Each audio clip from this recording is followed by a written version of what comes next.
The Flower Adornment Sutra. Archive.org. Translated in the Tang Dynasty by the Tripitaka. Master Shramana Shikshananda of Khotan.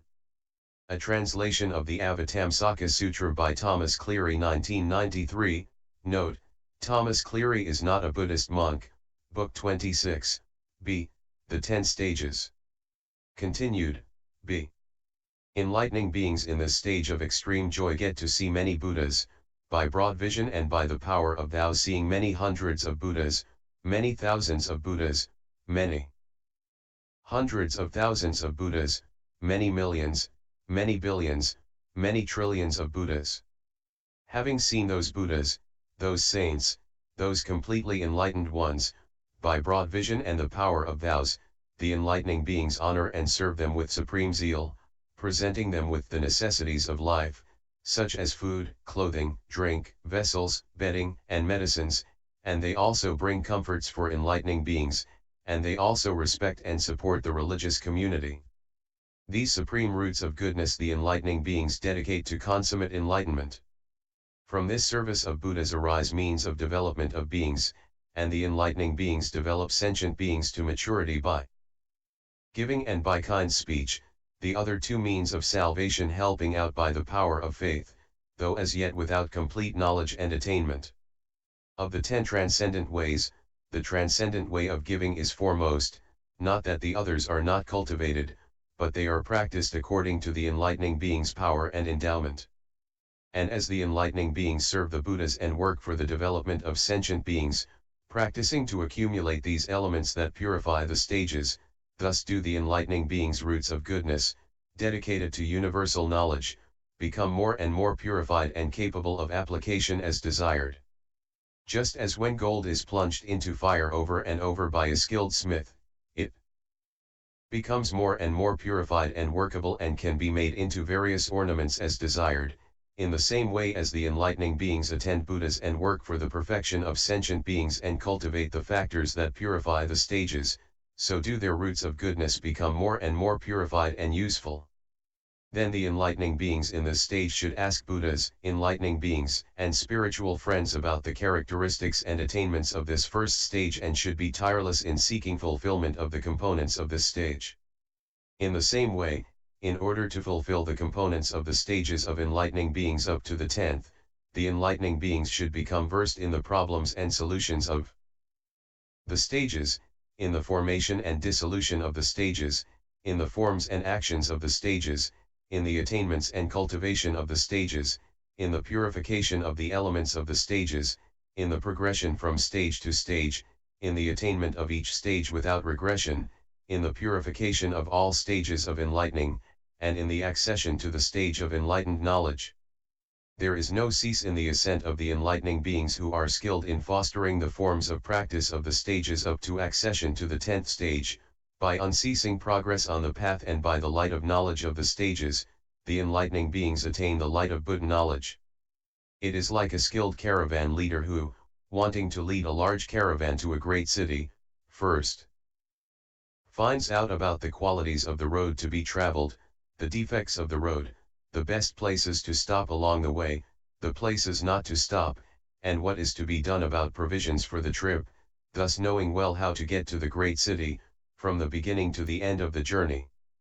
Thus, by fully preparing for the way by this intelligent consideration, the caravan leader finally reaches the great city along with the caravan, without the caravan or himself being beset by difficulties in desolate places.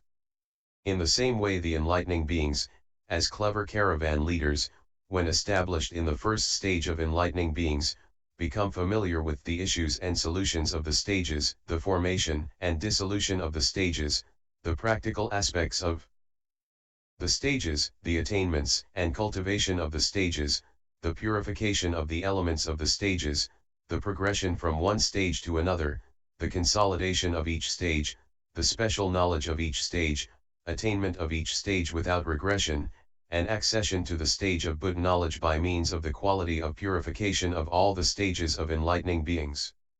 Then the enlightening beings, having gotten together provisions of great virtue and knowledge, and having well established a store of knowledge, wishing to lead the great caravan of sentient beings to the city of omniscience, first inquire into and find out the qualities of the path of the stages, deviations from the path of the stages, errors on the path of the stages, the best of stations along the path of the stages, and what is to be done about the provisions of virtue and knowledge for the path of the stages, asking Buddhas, enlightening beings, and spiritual friends about this to become versed in how to reach the great city of omniscience. Thus, by intelligent consideration of the way before proceeding and by thus fully preparing provisions of virtue and knowledge, the enlightening beings lead the great caravan of sentient beings according to their maturity across the wasteland of the mundane world to the great city of omniscience, without either the caravan or the enlightening beings being beset by the ills of the wasteland.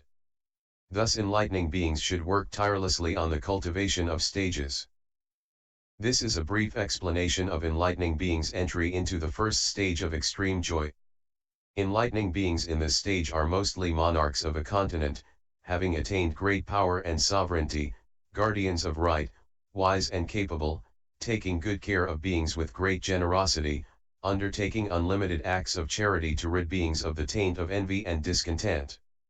And whatever acts the enlightening beings undertake, whether by giving, or by kind speech, or by beneficial action, or by cooperation, those acts are never apart from thoughts of Buddha, of the teaching, of the community, of enlightening being, of the practices of enlightening beings, of the transcendent ways, of the stages, of the expertise and unique qualities of Buddhas, of omniscience complete in all respects. To what purpose? To become the best of beings, unexcelled leaders and guides, and ultimately omniscient refuges. Those who seek to be thus undertake the appropriate effort, by which they give up all comforts and go forth in conformity with the teaching of Buddha. Having gone forth, enlightening beings instantly attain 100 concentrations and see 100 Buddhas and acknowledge their power, they stir 100 worlds, go to 100 lands, and illumine 100 worlds, mature 100 beings, live for 100 eons, penetrate 100 eons past and future, contemplate 100 teachings, and manifest 100 bodies, each body manifesting a company of 100 enlightening beings. Then enlightening beings with superior power of commitment, by the quality of excellence of vows, transform their bodies, auras, mystic powers, vision, spheres of operation, voices, conduct, adornments, power, resolutions, and performances in countless ways. Then Diamond Matrix spoke these verses explaining the meaning of this stage. Having accumulated pure qualities and attained virtues, done service, following enlightened kindness and compassion, embodying supreme faith and pure goodwill, they produce an incomparable mind for enlightened knowledge. Intent on the power, purification, and energy of the all-knowing Buddhas. To attain the state of the victorious and save the world, the Supreme Will arises to develop great compassion, turn the will of the teaching, and purify the Buddha lands. To know all times in an instant without discriminating thought, to clarify good timing in the world in its variety. Seeking, in short, all the qualities of the guides, this noble mind, immeasurable as space, is born. Commanded by wisdom, led by compassion, endowed with skill in means. Pure in resolution and intent, measureless in power, unobstructed, direct, not relying on another's guidance, knowledge of the Supreme Mind equal to the enlightened. With the birth of this mind jewel of enlightening beings one transcends the sphere of the ignorant and reaches the sphere of Buddhas. Is born in the family of the enlightened, impeccable, gone to equality with Buddhas, certain of highest enlightenment. Once one produces this mind, one attains this stage, the will immovable as a mountain, joyful and happy, serene, resolute and forceful, with a buoyant mind, non-violent, harmless, free from anger, modest and respectful, with superior honesty, self-controlled, one remembers the immeasurable knowledge that saves the world, and becomes joyful in anticipation of that state. When one attains this stage, 5 fears depart, not being able to make a living, dying, reputation, misery, fear of groups, thus fear is gone. Why? Because there is no attachment to self. Those free from fear and full of compassion and kindness, with faith, respect, and modesty, rich in virtues. Practicing good day and night, seek the teaching for the sake of truth and not for enjoyment of mundane desires. Considering well the teachings they have heard with unattached minds. Their will for enlightenment directed without desire for gain, seeking knowledge and power, the purifying teachings of Buddhas, they work on the ways of transcendence, free from delusion and conceit. Acting in accord with their words, steadfast in truthful speech, they do not sully the family of Buddhas, carrying out the study of enlightenment, detached from mundane doings, wishing benefit for the world, tireless in good works, they climb ever higher. Thus seeking the truth, intent on the quest for virtue. They undertake the vow to behold the Buddhas, to preserve the true teaching and approach the seers. They undertake the vows of those whose acts are supreme. To develop beings and purify the Buddha land. To populate their land with enlightening beings, with unity of purpose, not in vain. They seek enlightenment everywhere. They undertake many such vows, which are infinitely extensive, enduring as space, beings, time, the nature of things, nirvana. The world, the emergence of Buddhas, and the ground of knowledge. They will then vows to last as long as there are mental objects and access to knowledge, endless in the world as long as it operates, when these end, may my undertakings end too, may I attain practice enduring as these. Thus thoroughly dedicated, with harmonious, flexible minds, they put faith in the virtues of Buddhas and observe sentient beings, knowing beings are conditioned, out of compassion they feel they should rescue suffering beings from afflictions. For that purpose they undertake various kinds of giving, to kingship, all kinds of treasures, horses and elephants, their heads, hands, feet, eyes, even their blood and flesh, all they give away, without becoming distressed in mind. They seek out various teachings, indefatigable, learned, they accord with the ways of the world. Knowing the world, modest and steadfast. They serve innumerable Buddhas with reverence and respect. Thus they practice constantly, day and night. Their virtue refined as gold in fire, thus having made the preparations for the 10 stages. They attain freedom from hindrance, having destroyed the obstacles. Just as a caravan leader, for the benefit of the great caravan, asks about the features of the road and then goes safely, so do enlightening beings in the first stage setting out reach enlightenment unhindered, by way of the 10 stages. Stationed here, they become virtuous sovereigns. Guiding aright, nonviolent and benevolent, leaders to the whole continent, they bring all people to relinquishment and the highest Buddha knowledge. Having boldly abandoned rulership in search of truth, they betake themselves to Buddha's teaching and begin to practice it, attaining 100 concentrations and seeing 100 Buddhas, they shake 100 lands and travel as illuminators. They purify 100 beings, seek out 100 doors to truth, and penetrate 100 eons, manifesting 100 bodies, they manifest 100 enlightening beings, or even more. The power of their supreme vows immeasurable. This is an explanation of the excellent first stage of enlightening beings seeking benefit for all worlds. Such is the first stage of enlightening beings, which is called extreme joy. Having heard about the supreme felicitous realm of this stage, the enlightening beings were delighted, their minds and thoughts pure, getting up from their seats and rising into the air, they scattered flowers all around, uttering words of praise, excellent, diamond matrix, replete with great wisdom and expertise, you have explained well the stage practiced by enlightening beings. The assembly pure in mind, Moon of Liberation asks to hear about the next highest, second stage. How should the mind be directed to see the second stage? Speak forth, O wise one, the enlightening beings desire to hear. The enlightening being Diamond Matrix said, the enlightening beings who have successfully accomplished the requirements of the first stage and seek the second stage should activate 10 mental dispositions, honesty, gentleness, capability, docility, tranquility, goodness, non-defilement, non-attachment, broad-mindedness, and magnanimity. When these 10 dispositions are operative, one is established in the second stage of enlightening beings, the stage of purity. Enlightening beings in the stage of purity naturally become imbued with 10 virtuous ways of acting. They avoid taking life, they abandon weapons and hostility, they have conscience and sympathy and are compassionate and kind to all living beings, wishing for their welfare. They do not harm living beings even in their fantasies, much less injure other beings by gross physical harm with the conception of beings as such. The enlightening beings also abandon taking what is not given. They are satisfied with what they have and do not desire others' possessions. Thinking of things that belong to others as belonging to others, they do not give rise to any intention to steal and do not take even so much as a blade of grass or a leaf that is not given to them, much less take the necessities of life from others. The enlightening beings also abandon sexual misconduct. They are satisfied with their own spouses and do not desire the spouses of others.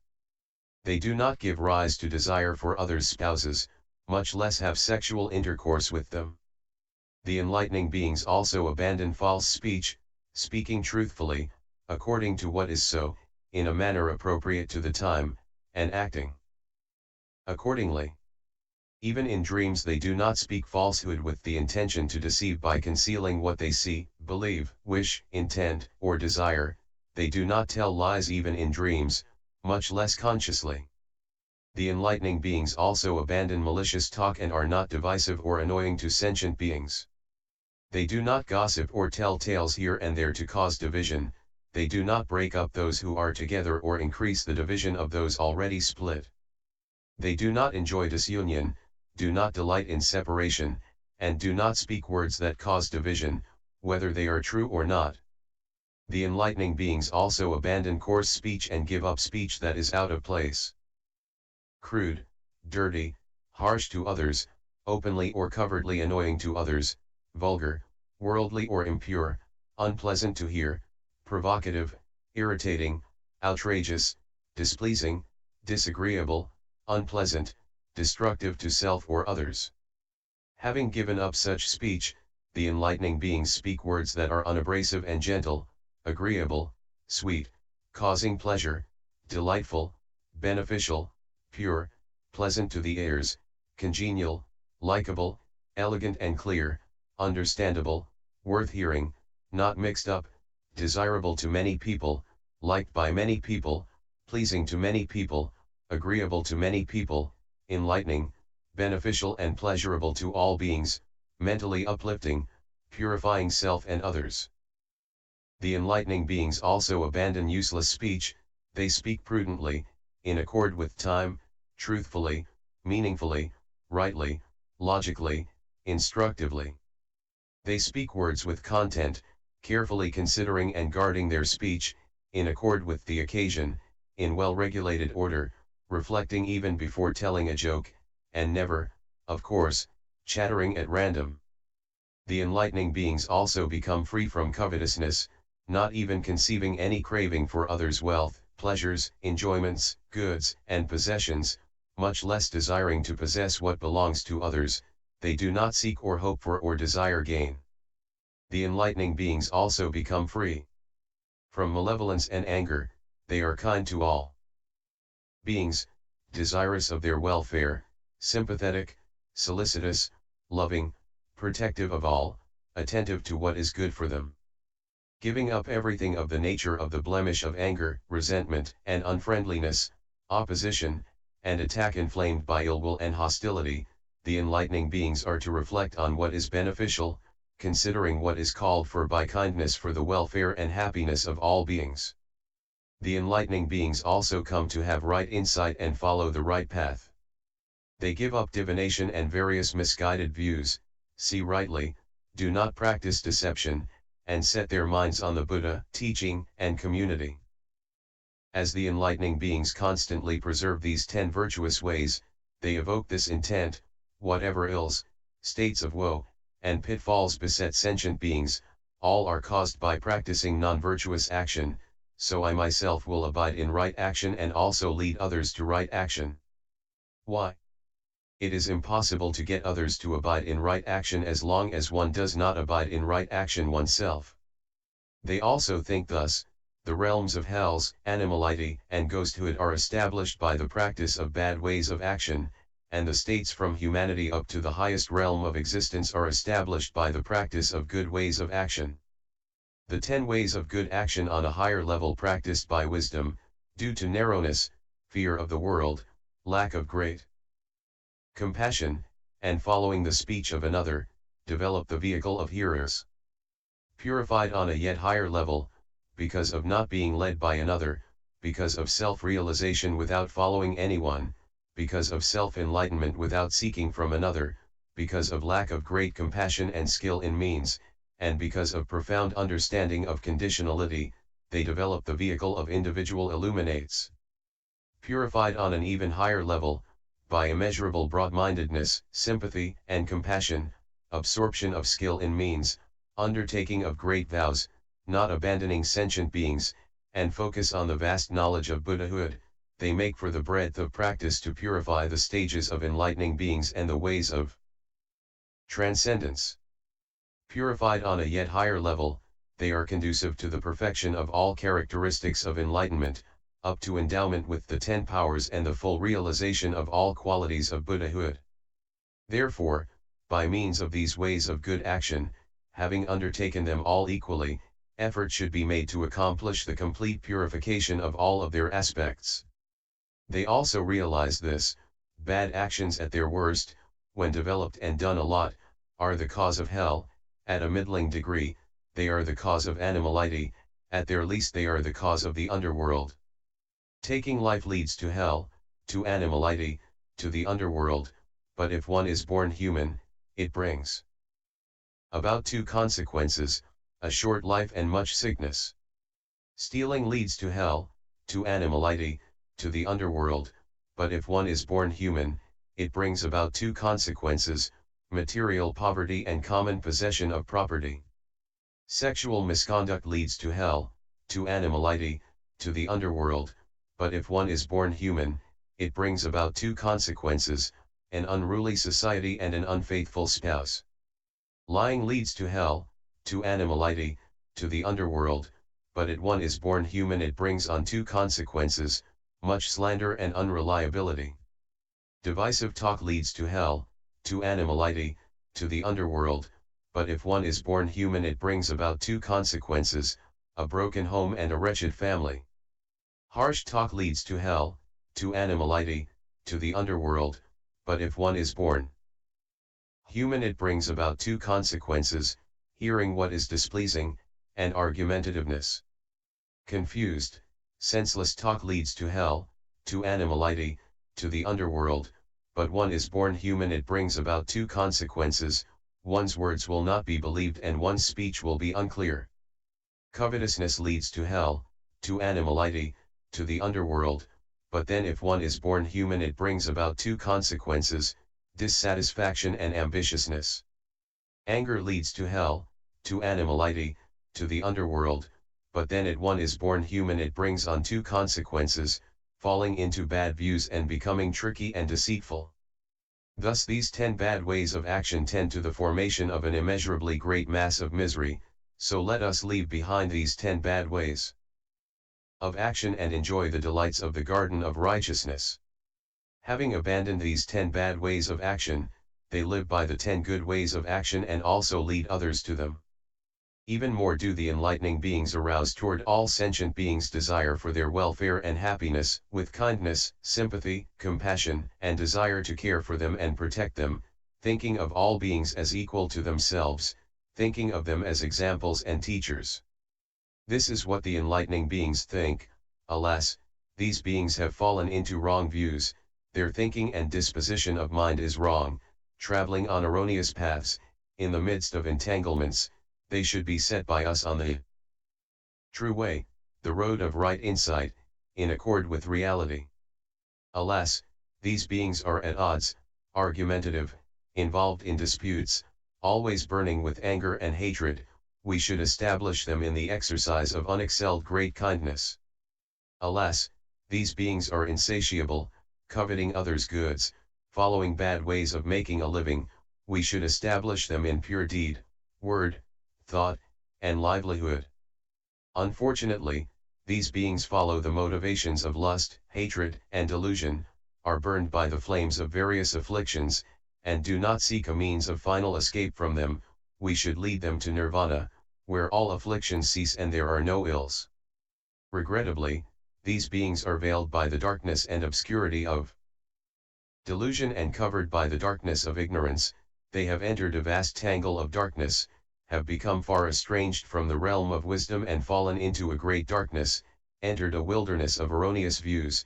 We should clarify their eye of unobstructed wisdom, so they will know all things as they really are without being directed by another. Alas, these beings are traveling in the desert of routine existence. They are in trouble, uneasy, fallen into a great pitfall, facing a fall into the realms of hells, animality, or the underworld. They are ensnared in the dangerous net of false views, entangled in delusion. They have gone off on the wrong road, are blind, lack a guide, and think what is not salvation is salvation. Bound by the rope of demons, they are taken in by the thieving sense objects, are without a good guide, and have entered a thicket of demonic dispositions, becoming far estranged from the enlightened mentality.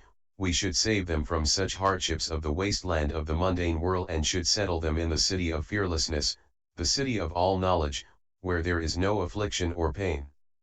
These beings, unfortunately, are sunk in the waves of great torrents, plunged into the flows of desire, existence, ignorance, and views, swept along by the current of the mundane whirl, fallen into the river of craving, into a great rapids, unable to see objectively, going along the creepers of thoughts of lust, malice, and viciousness, caught by the demon of the view of real existence of the body, plunged into the swirling abyss of desire, into the midst of passion for enjoyment, cast up on the land of self-conceit, rotten inside with misconduct and bad behavior, unable to escape the danger of the village of the six senses, without anyone to rescue them, without a savior or protector, without a refuge. We should bring forth great compassion, virtue, and power, and set them on the jewel island of omniscience, free from troubles, free from passion, peaceful, happy, free from danger, beyond all fears. These beings are unfortunately locked up in much suffering, sadness, and irritation, in bonds of love and hate, like and dislike, in sadness and grief, in the fetters of craving, in the tangles of illusion, deceit, and ignorance, in the prison of the triple world.